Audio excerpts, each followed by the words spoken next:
honorable tey ñëw ngeen convoqué nañ leen pour li nga xamante ni mooy débat d'orientation bi mais laataa loolu aussi ci démb ci guddi gis nañ ne jot ngeen beneen convocation ñuy wane ne pour juste information tey ñu ñëw ñu annulé li nga xamante ni mooy travaux yi ban njàngat nga ci def. waaw mais xam nga comme d'habitude rek assemblée nationale moom depuis ca installation ba la jagat yi ba léegi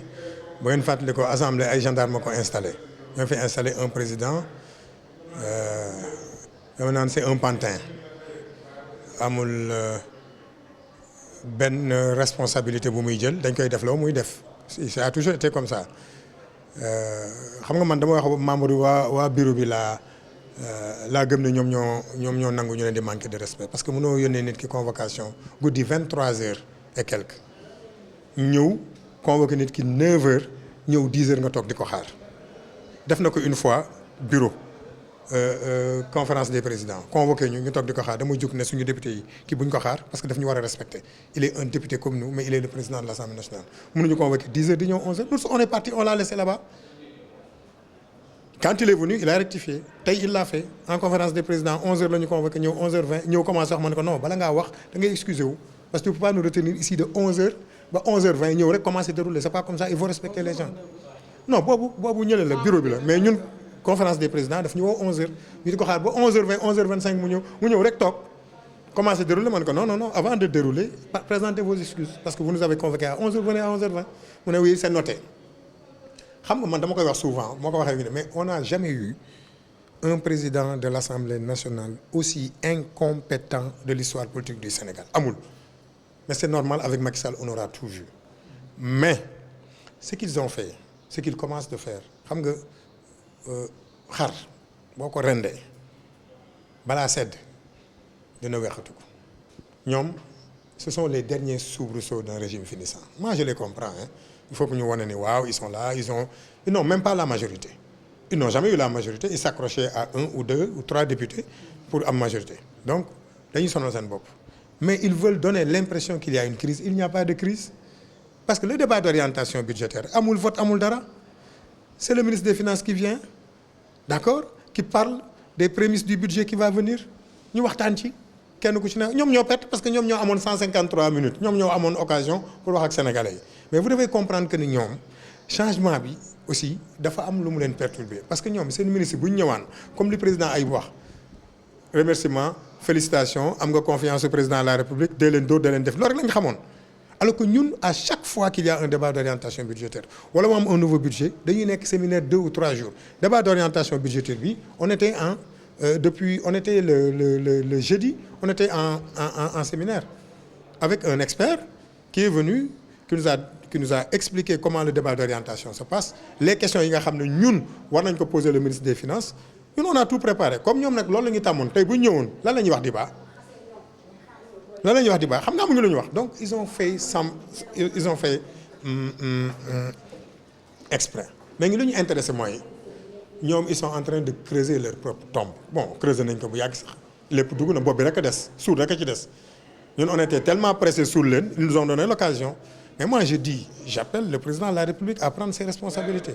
ils veulent créer un semblant de crise da nga leen vous êtes à l'origine de cette crise là jeex na le président de la République a les moyens de dissoudre cette Assemblée nationale avant septembre il en a les moyens dégg nga seen waxu caaxaan yooyu dem nee nañu voilà dañuy réfléchir ci ay propositions de loi pour que Assemblée nationale donc ñu bañ ko dissoudre ñu bàyyi ko mu continuer 5 ans bon xam nga loolu mooy wane nit ñi amuñu sax xam-xam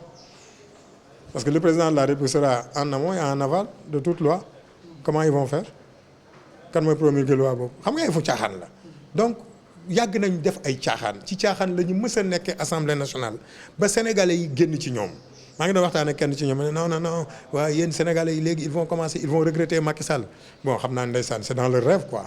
mais peut-être keneen lay doon mais Macky Sall si boppam tey boo ko woo ne ko kaay nekkaat président de la République du Sénégal sax bëggul donc dañuy caaxaan te ñun duñ leen topp ci caaxaan boobu il n'y a aucun problème ñoom ils veulent montrer qu'ils ont une certaine majorité moo tax ñu def yi dégg naa seen président bi comme li may wax rek xam naa ni doy na waar soo may wax ci moom dañu yaakaar ne ma koy attaqué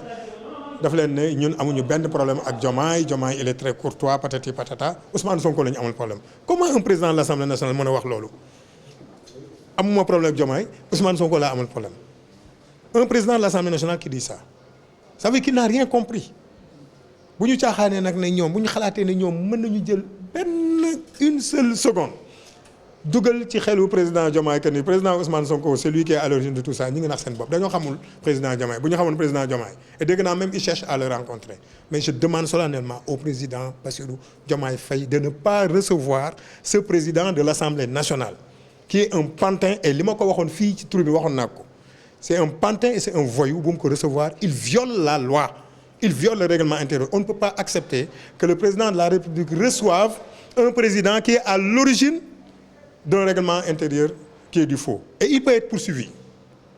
Mamadou Lamine Diallo a dit qu'il va déposer une plainte avant le 14. Suñ ko changé wul ñun avant le 15 bu ñu ko changé wul on va déposer une plainte contre X.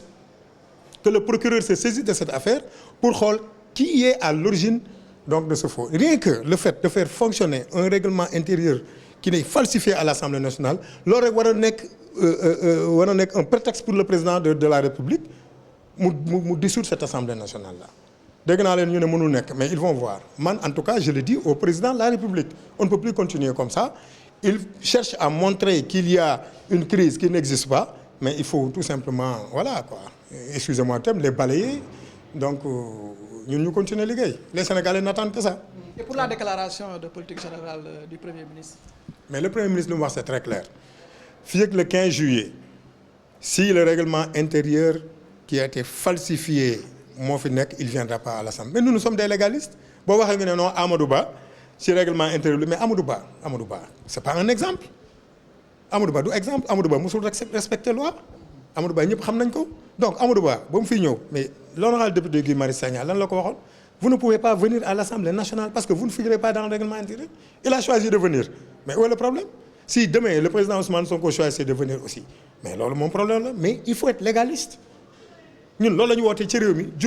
jubanti nañu jubbanti mais ce règlement intérieur loolu rek la ñuy laaj bu ñu ko defee xaarul bu ñu ko deful le président Ousmane Sonko parlera au peuple comme il a l'habitude de le faire et la volonté populaire tant que mu ngi fi di ànd ak moom mais effectivement moom peuple bee ko intéressé parce que ñoom ce sont des représentants du peuple dafa waroon ñëw ci ces représentants du peuple wax ak ñoom ñu jël fa yóbbu ci peuple comme ñoom bëgguñu ko intermédiaire la ñu entre l'exécutif et le peuple mais l'exécutif va directement parler au peuple comme intermédiaire bëggul loolu kese la. C'est aussi simple que ça et il va le faire si le règlement intérieur de l'Assemblée nationale n'est pas rectifié. yàgg nañ ci faux règlement intérieur faux passeport fausse constitution faux député sax am na fi fii à l'Assemblée nationale donc tu vois donc lii dafa war a jóge fii faux et usage de faux lañ def te man je veux que les gens aillent plus loin que ça il faut déposer une peine contre X ñu identifier ko def et buñ ko identifier ba xool ko le président de l'Assemblée nationale ak certains députés génnuñu ci c'est eux les principaux faussaires voilà li ma waxoon laay waxaat c'est un pantin et c'est un voyou il faut qu'il quitte l'Assemblée nationale merci. Merci beaucoup.